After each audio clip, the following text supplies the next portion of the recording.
the chapel program began with the first day of school. It was built into, that tradition was built into the school. The way that it worked was mostly as a just quiet time, a brief, very brief quiet time, so the girls would line up and they would sing going into chapel, and then they'd have a very brief service, and there was virtually no reflective time in there. Well, it was all reflective time, but there was no reflection. There were not many words at all. They'd say a prayer or two. Maybe sometimes someone would give a very brief talk, but very, very brief. Nothing as formal as we do. Nothing, I don't think, anywhere near as formal or as full as what we do now.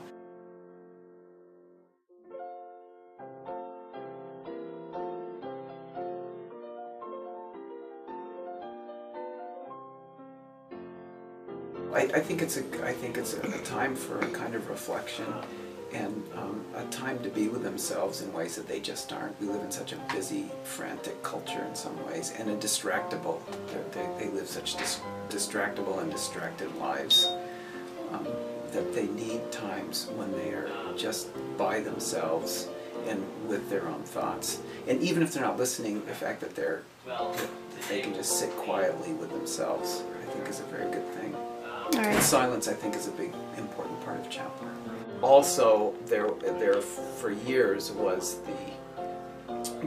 there has been forever the practice of the chapel line, and for years that chapel line was twice a day, and the girls all, when they arrived at the school, they were assigned a part to sing. They were either soprano or alto or tenor. I guess there were some tenors.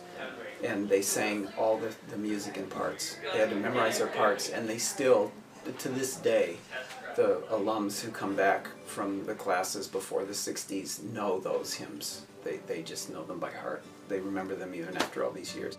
One of the headmasters, a man by the name of, which one was it? Bob Eichelhart, tried to disband the chapel program altogether. He thought that there should be more time spent in studies and not so much time spent in chapel. And the students actually revolted against that.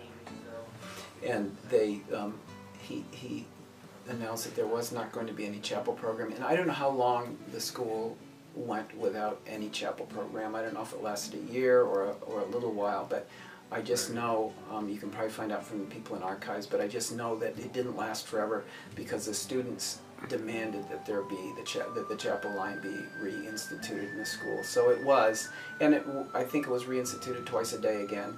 And then with John Alexander and with Joe Mulder, they decided that there needed to be a change in the chapel program because it needed, and the idea was that it needed to reflect the students who were here.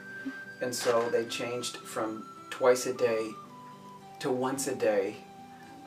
And then it was changed to once a week, and I think that was under Joe's watch that happened. I think that chapel is a very important part of Westover and Westover's history. In the early days we had chapel twice a day.